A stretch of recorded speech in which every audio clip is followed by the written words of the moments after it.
All right, Fresh. Let's go to Happy Valley, Pennsylvania. We got whiteout conditions. This game's at 7:30. Ooh, Iowa traveling to Penn State. Penn State at the time of record is a 14.5 point favorite in this game. And the over-under is set at 40. Normally, you would think this was an amazing 7:30 kick, but this is actually the B side of the track for the 7:30 kicks on Saturday night because there's a couple other Wow. games that are a little more high profile, and that just tells you how packed this weekend is. But looking at this, the biggest test that I want to see is Penn State's offense versus Iowa defense, and that's where I look at it first because there's only two teams in the nation that have not turned the ball over. Do you know who those are, Seth? One's got to be Iowa. Penn State and Oregon, the only two teams in the country who do not have a turnover so far this Wow. season. Will Iowa be able to force turnovers on Drew Allar and his running backs to stem the tide? It's going to be hostile conditions. You mentioned the whiteout. Anytime there's a whiteout, somehow the players play out of their souls. Like they're just completely different players when they put the jersey on. They run out in that entire stadium. They're in Happy Valley. It's just completely white.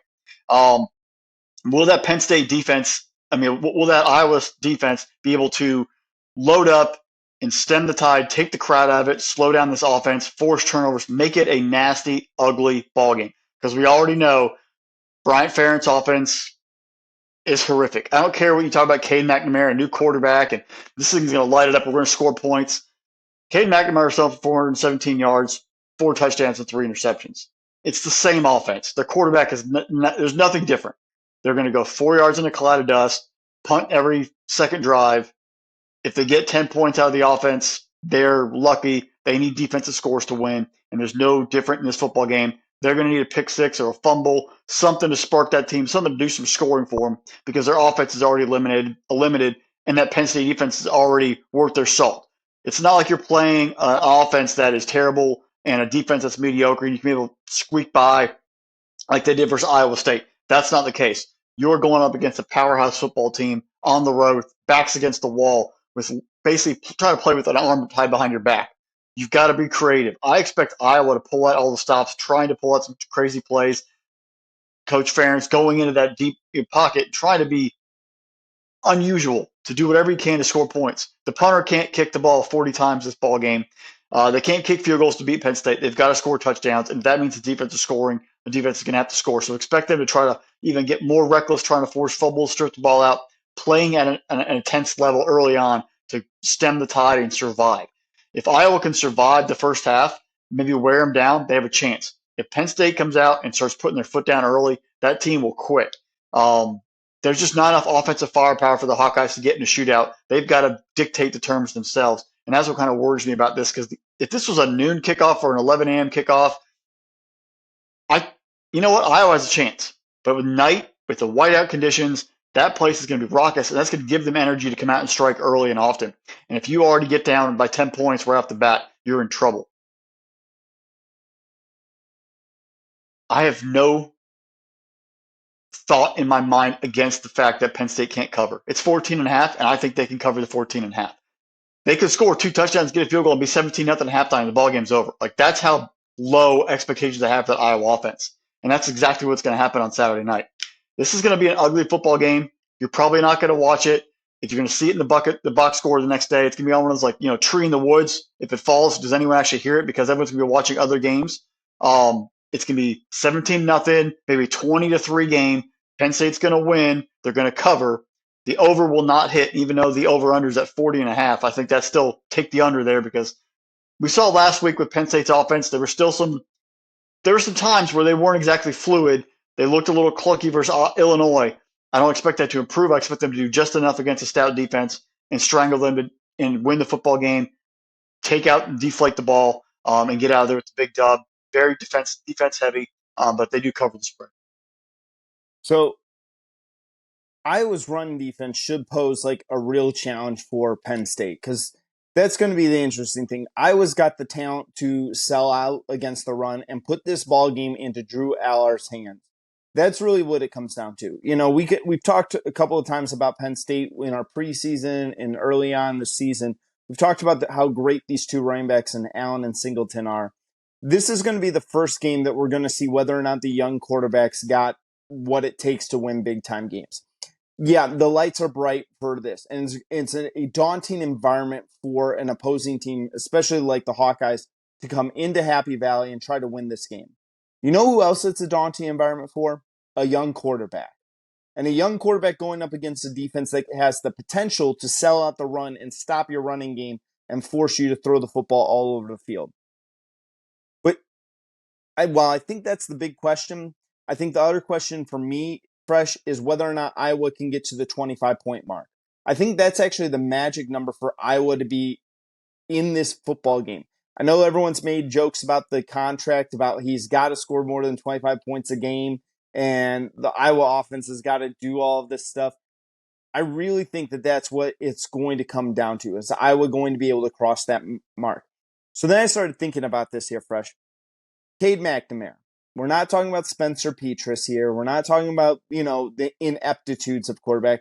Cade McNamara has had some success. In 21, when McNamara was the quarterback of the Wolverines there, he had 3 touchdowns and over 200 yards passing at Penn State. The Wolverines won that game. Big win out of them. Now, I think the Wolverines probably have a little bit better receivers. They might have a little bit better running game there. But Iowa's got no slouch of a running game. They're averaging over 150 yards on the ground again.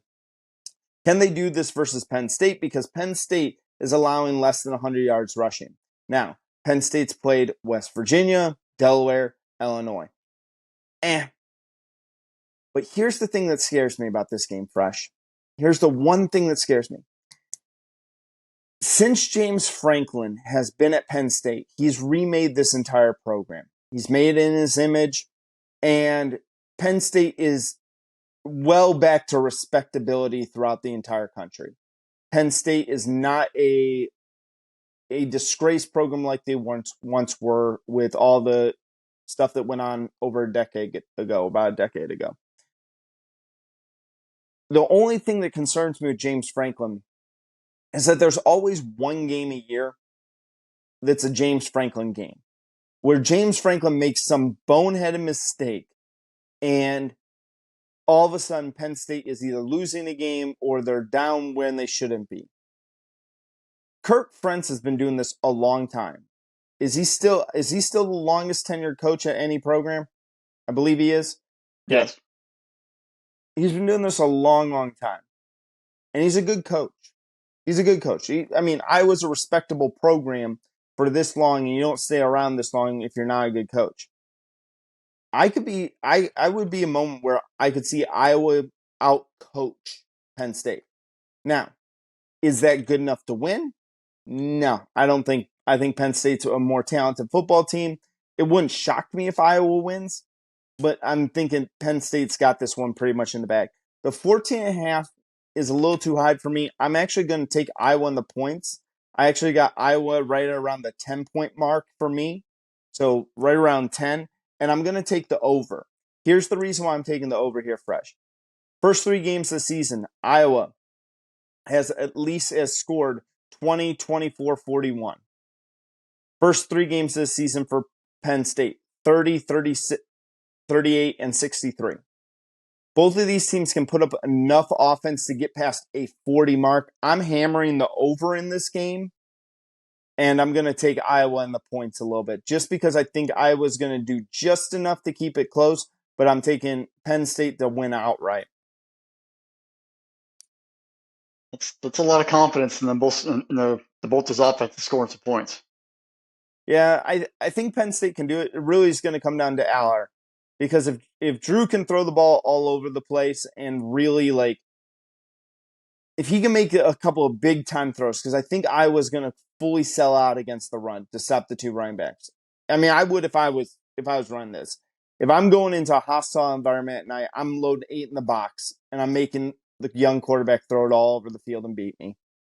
And if he's able to do that, they'll put up points pretty quick. It also could be a recipe for disaster. Good point. If they win this, the West is all but Iowa's to lose. If they pull off this upset. Right.